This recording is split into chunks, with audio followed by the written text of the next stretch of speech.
நீங்கள் பார்த்து கொண்டிருப்பது உஸ்தாத் மதுரை முஜாஹித் மனம் கவரும் சொற்பொழிவு. இது மார்க்கம் மற்றும் இன்னல் ஹம்துலில்லாஹி நஹ்மதுஹு வ நஸ்தஈனுஹு வ நஸ்தக்ஃபிருஹு வ நஊது பில்லாஹி மின் ஷுரூரி அன்ஃபுஸினா வ மின் ஸய்யிஆத்தி அஅமாலினா மன் யஹ்திஹில்லாஹு ஃபலா முடில்ல லஹு வ மன் யுضلل ஃபலா ஹாதிய லஹு وأشهد أن لا إله إلا الله وحده لا شريك له وأشهد أن محمدا عبده ورسوله اللهم صل على محمد وعلى آل محمد كما صليت على إبراهيم وعلى آل إبراهيم إنك حميد مجيد اللهم بارك على آل محمد كما باركت على إبراهيم وعلى آل إبراهيم إنك حميد مجيد أما بعد قال الله تعالى في القرآن العليم أعوذ بالله من الشيطان الرجيم بسم الله الرحمن الرحيم يا أيها الذين آمنوا اتقوا الله حق تقاته ولا تموتن إلا وأنتم مسلمون يا أيها الناس اتقوا ربكم الذي خلقكم من نفس واحدة وخلق منها زوجها وبث منهما رجالا كثيرا ونساء واتقوا الله الذي تساءلون به والأرحام إن الله كان عليكم رقيبا ويا أيها الذين آمنوا اتقوا الله وقولوا قولا سديدا يصلح لكم أعمالكم ويغفر لكم ذنوبكم ومن يطع الله ورسوله فقد فاز فوزا عظيما. கண்ணியத்திற்குரிய எல்லாம் வல்ல அல்லாஹ்வின் நல்லடியார்களே, அன்பார்ந்த இஸ்லாமிய சகோதர சகோதரிகளே, அல்லாஹ்வின் மகத்தான பேரருளால் அல்லாஹு தஆலா நம் மீது கடமையாக ஆக்கிய இந்த ஜும்மா வணக்கத்தை நிறைவேற்ற வேண்டும் என்கிற நல்லெண்ணத்தில் நாம் எல்லாம் அல்லாஹுவை வணங்குவதற்காக அல்லாஹ்வுடைய இல்லத்தில் ஒன்றாக கூடியிருக்கிறோம். இந்த நாளில் வல்ல அல்லாஹ் அவன் புறத்திலிருந்து ஸலவாத்தையும் ஸலாமையும் அவனுடைய இறுதி தூதர் ரசூலுல்லாஹி ஸல்லல்லாஹு அலைஹி வஸல்லம் அவர்களின் மீதும் அவர்களின் குடும்பத்தார் மீதும் அவர்களின் காலத்தில் வாழ்ந்த சத்திய சஹாபாக்களின் மீதும் என்றென்றும் நிலவச் செய்வானாக. இந்த ஜும்மா உரையின் மூலம் நாம் கேட்கின்ற செய்திகளை நம்முடைய வாழ்க்கையில் கடைபிடித்து வாழக்கூடிய நன்மக்களாக நம் அனைவருக்கும் அல்லாஹ் அருள் புரிய வேண்டும் என்று பிரார்த்தித்தவனாக என்னுடைய இந்த உரையை ஆரம்பிக்கின்றேன். அன்பார்ந்த இஸ்லாமிய சகோதர சகோதரிகளே, அல்லாஹுவின் மகத்தான பேரருளால் இஸ்லாத்தில் புனிதமாக்கப்பட்ட 4 மாதங்களில் ஓர் மாதமான முஹர்ரம் மாதத்தை நாம் அடைந்திருக்கிறோம். முஹர்ரம் மாதத்தினுடைய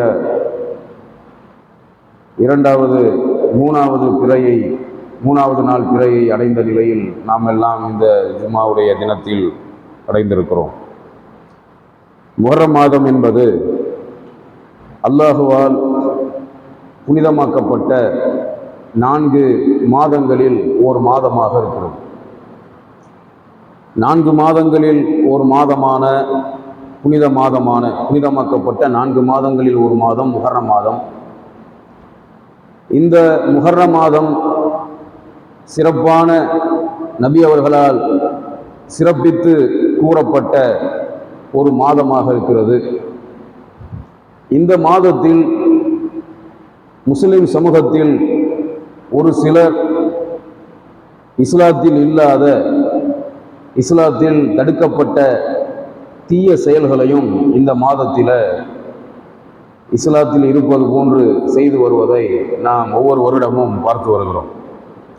உதாரணத்திற்கு இந்த மாதத்தின் 10வது நாள் 9வது நாளில் உடம்பில் அடித்து கொண்டு தன்னுடைய உடம்பை காயப்படுத்தி கொண்டு இரத்தம் வலிய வலிய ஊர்வலமாக செல்வதும், தன்னுடைய உடம்பை தானே அடித்துக்கொண்டு ஊர்வலமாக செல்வதும், பஞ்சா எடுப்பது, 5 விரல்களை கொண்டு பஞ்சா என்ற இஸ்லாத்தில் இல்லாத, நபி அவர்கள் காட்டித்தராத, சஹாபாக்களுக்கு என்னவென்று தெரியாத பஞ்சா எடுப்பது, தீ மிதிப்பது, மாற்று மத மக்கள் செய்வது போன்று சடங்குகள், தீ மிதிப்பது, உடம்பை காயப்படுத்தி கொண்டு ஊர்வலமாக செல்வது போன்ற இஸ்லாத்தில் தடுக்கப்பட்ட, இஸ்லாத்தில் அல்லாஹ்வுடைய மார்க்கமான சத்திய இஸ்லாத்தில் அனுமதி இல்லாத காரியத்தை ஒரு சில முஸ்லிம்கள் இந்த மாதத்திலே செய்து வருவார்கள்.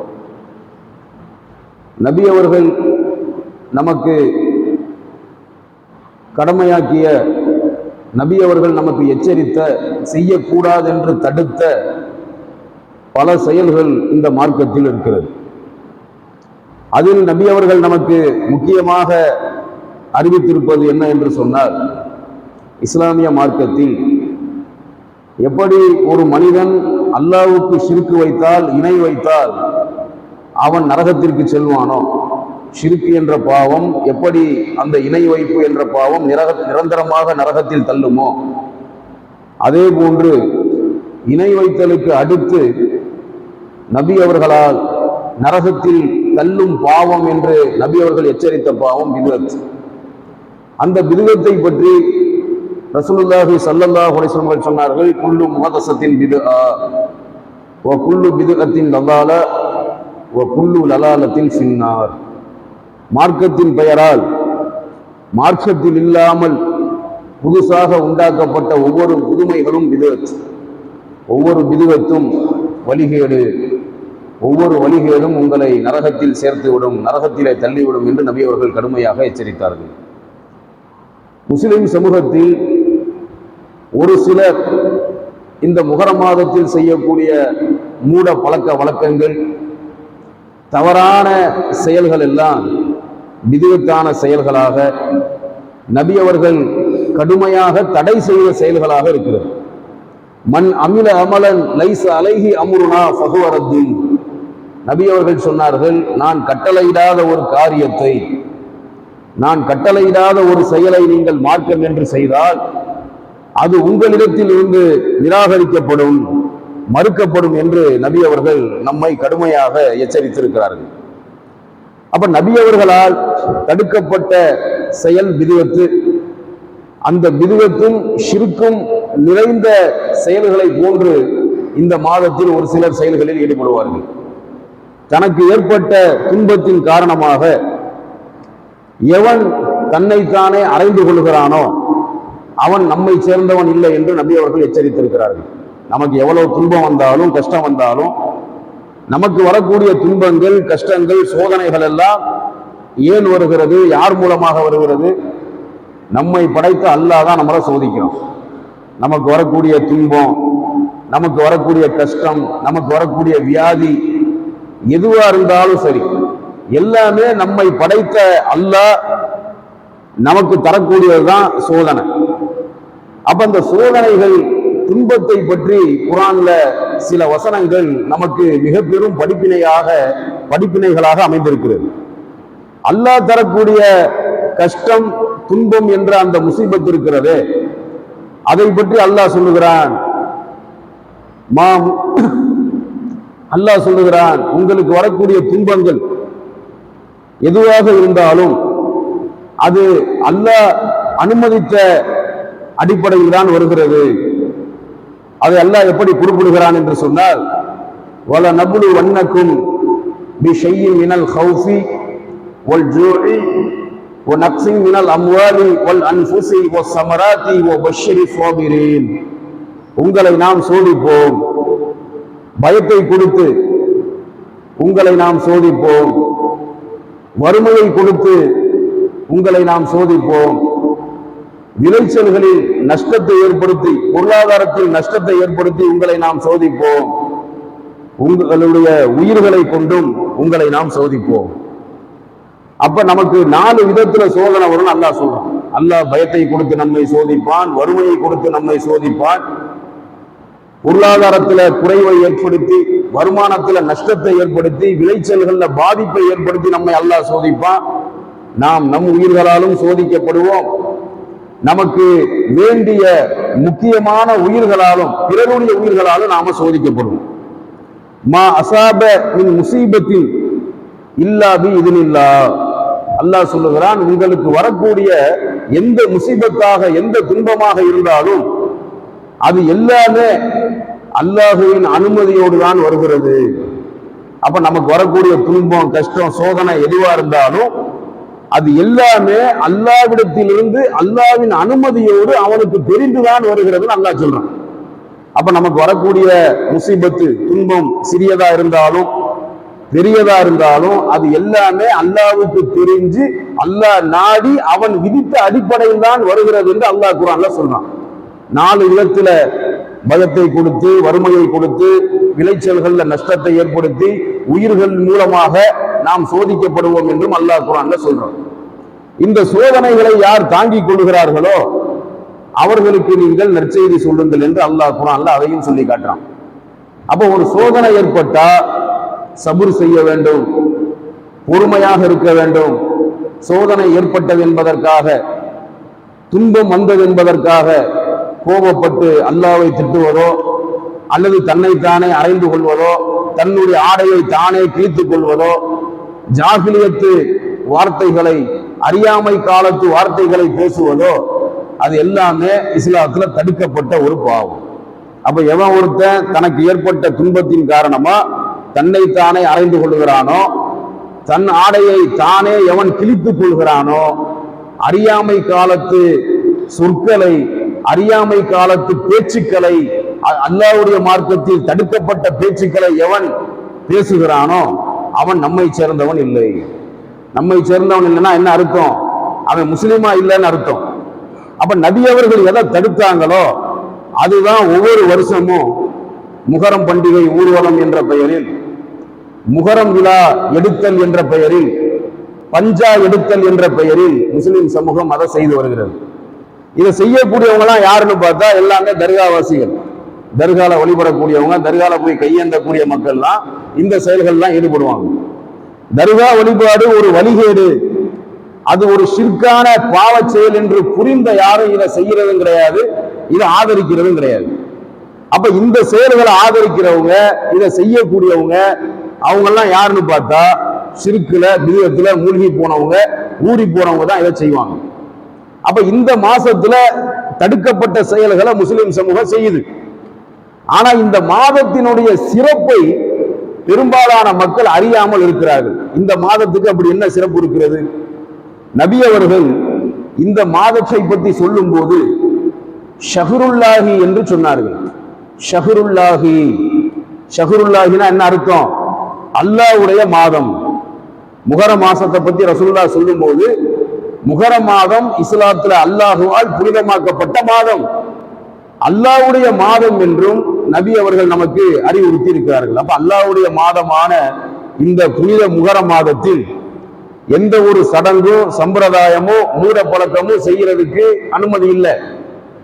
இந்த மாசத்தை நாம முக்கியத்துவப்படுத்தும். எப்படி முக்கியத்துவப்படுத்த வேண்டும் என்று சொன்னால், இந்த மாதத்தில் முன் சென்ற காலத்தில ஒரு மிக பெரும் வரலாற்று நிகழ்வு, அல்லாஹ்வுடைய நியமத், அல்லாஹ்வுடைய பாதுகாப்பு இந்த மாதத்தில் நடந்திருப்பதை நாம் அறிய முடிகிறது. நமக்கெல்லாம் தெரியும், அல் குர்ஆன்ல நபி மூசா அலைஹி ஸலாத்து வஸலாம் அவர்களுடைய வரலாறை பற்றி அல்லாஹ் குர்ஆன்ல சொல்லி காட்டுறான். மூசா நபியின் காலத்தில் வாழ்ந்து ஆட்சி அதிகாரத்தை அல்லாஹ் கொடுத்தான் என்பதற்காக அந்த ஆட்சியில் இருந்து கொண்டு, அதிகாரத்தில் இருந்து கொண்டு அநியாய அக்கிரமத்தை செய்து வந்த ஃபிரௌன், ஆனா ரப்புக்குமுல் ஆலா, நான் தான் உங்களுடைய உயர்ந்த கடவுள் என்று சொல்லி மக்களை எல்லாம் வழிபடுத்திக் கொண்டிருந்தவன் ஃபிரௌன்.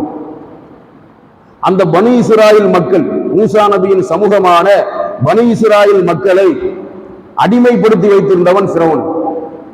ஆண் பிள்ளைகள் பிறந்தால் அதை கொலை செய்ய வேண்டும் என்று சட்டம் போட்டவன் ஃபிரௌன். அவனுடைய ஆட்சியில பொம்பளை பிள்ளைங்க பிறக்கிறதுக்கு அனுமதி, ஆம்பளை பிள்ளைங்க பிறக்கிறதுக்கு அனுமதி கிடையாது. அப்படி யாருக்காவது பிறந்துட்டா அந்த ஆம்பளை பிள்ளைங்க கொல்லப்பட வேண்டும். இப்படிப்பட்ட கொடூரமான சட்டத்தை போட்டு தன்னையே இறைவன் என்று சொல்லி மக்களை வழிகெடுத்துக் கொண்டிருந்தவன் ஃபிரௌன். அந்த ஃபிரௌன் அழிக்கப்பட்டதும் பனி இஸ்ராயேல் மக்கள் கடலை அல்லாஹ் இரண்டாக பிளந்து அந்த பனி இஸ்ராயேல் மக்களை அல்லாஹ் காப்பாற்றியதும் இந்த மாதத்துல. முஹர்ரம் என்று இந்த மாதத்துக்கு பெயர் வைத்தது பிற்காலத்துல. ஆனா குறிப்பா இந்த மாசத்தின் 10வது நாள்ல இது நடந்ததாக நபி அவர்கள்ட்ட யூதர்கள் சொல்றாங்க. நபி அவர்கள் அதை மறுக்கவும் இல்லை, நபி அவர்கள் ஏத்துக்கிட்டாங்க. திருமறை குர்ஆனை நீங்கள் எடுத்து வாசித்து பார்த்தால் அதுல 3 நபிமார்களை பற்றி அதிகமாக செய்திகள் வரும். 3 நபிமார்களை பற்றி நிறைய செய்திகள் திருக்குர்ஆன்ல சொல்லப்படும்.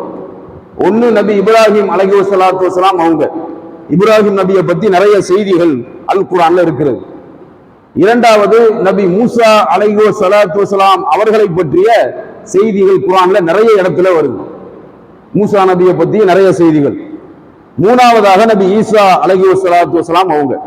அப்ப இப்ராஹிம் நபியை பற்றி, மூசா நபியை பற்றி, மரியமுடைய மகன் நபி ஈசா அலைஹிஸ்ஸலாத்து வஸலாம் அவர்களை பற்றியும் அல்லாஹ்வுடைய வேதமான அல் குர்ஆன்ல ஏராளமான செய்திகள், ஏராளமான அறிவுரைகள் நமக்கு படிப்பினையாக சொல்லப்பட்டு இருக்கிறது. அந்த மூசா நபியுடைய வரலாறு திருமறை குர்ஆன்ல நிறைய சூறாக்கள்ல வருது.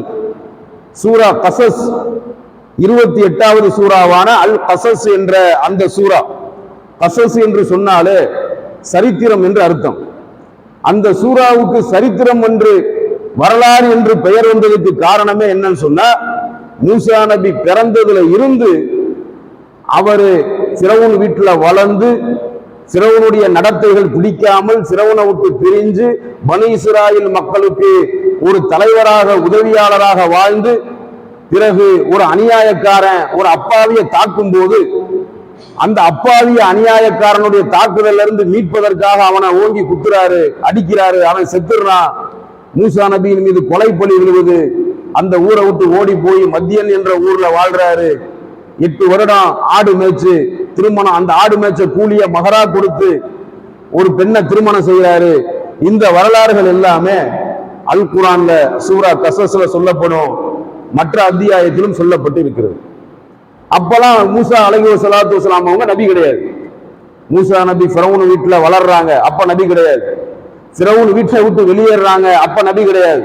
பனி இஸ்ராயேல் மக்களுக்கு ஒரு லீடரா ஒரு தலைவரா இருக்காங்க, அப்ப அவங்க நபி கிடையாது. அந்த கொலை விழுந்ததுக்கு அப்புறம், கொலைக்கேசு விழுந்ததுக்கு அப்புறம் அந்த ஊரை விட்டு ஓடி போறாங்களே, அப்பவும் நபி கிடையாது. ஒரு பெரியவர்கிட்ட 8 வருஷம் ஆடு மேய்ச்சு கூலி வேலை பார்த்து அந்த கூலிய மகரா கொடுத்து திருமணம் செய்யறாங்களே, அப்பவும் நபி கிடையாது. அதுக்கப்புறம் தான் நபியாக்கப்படுறாங்க. நபியாக்கப்பட்டு அல்லாஹ்வால் நபி மூசா அலைஹிஸ்ஸலாத்து வஸலாம் அவர்கள் அல்லாஹ்வின் தூதராக தேர்ந்தெடுக்கப்பட்டு மூசா நபி அல்லாஹ்ட்ட கோரிக்கை வைத்த காரணத்தினால் மூசா நபியின் சகோதரர் ஹாரூன் அலைஹிஸ்ஸலாத்து வஸலாம் அவர்களையும் அல்லாஹ் நபியாக தேர்வு செய்து மூசா நபிக்கும் ஹாரூன் நபிக்கும் அல்லாஹ் கட்டளையிட்டான், நீங்கள் இருவரும் ஃபிரௌனிடத்தில் போய் அல்லாஹ்வை பற்றி சொல்லுங்கள், சத்தியத்தை சொல்லுங்கள் என்று மூசா நபிக்கு அல்லாஹ் கட்டளையிட்டான். அந்த அல்லாஹ்வுடைய கட்டளைக்கு கீழ்ப்படிந்து நபி மூசா அலைஹிஸ்ஸலாத்து வஸலாம் அவங்களும் நபி ஹாரூன் அலைஹிஸ்ஸலாத்து வஸலாம் அவங்களும் அந்த ஃபிரௌன்டையும் அவனுடைய படைகள்கிட்டையும் ஃபிரௌனுடைய கூட்டத்தார்கிட்டையும் போய் சத்தியத்தை சொன்னாங்க, அல்லாஹ்வை பத்தி சொன்னாங்க. அப்ப மூசா நபிக்கு தௌராத் வேதம் அருளப்படல. மூசா நபி நபியாக்கப்பட்ட போது 2 அற்புதத்தை அல்லாஹ் கொடுத்திருந்தான். ஒரு அற்புதம், அவர் கையில வச்சிருக்கக்கூடிய தடியை கீழே போட்டா அது பாம்பாக மாறும், உண்மையான பாம்பாக மாறும், அது ஒரு அற்புதம். 2வது அற்புதம், அவர் தன்னுடைய வலது கைய தன்னுடைய ஆடைக்குள் விட்டு வெளியே எடுத்தா அது பிரகாசமாக மின்னும், அது ஒரு அற்புதம். இந்த 2 அற்புதத்தை கொடுத்து நபியாக ஆக்கி மூசா நபிக்கு 2 அற்புதத்தை அல்லாஹ்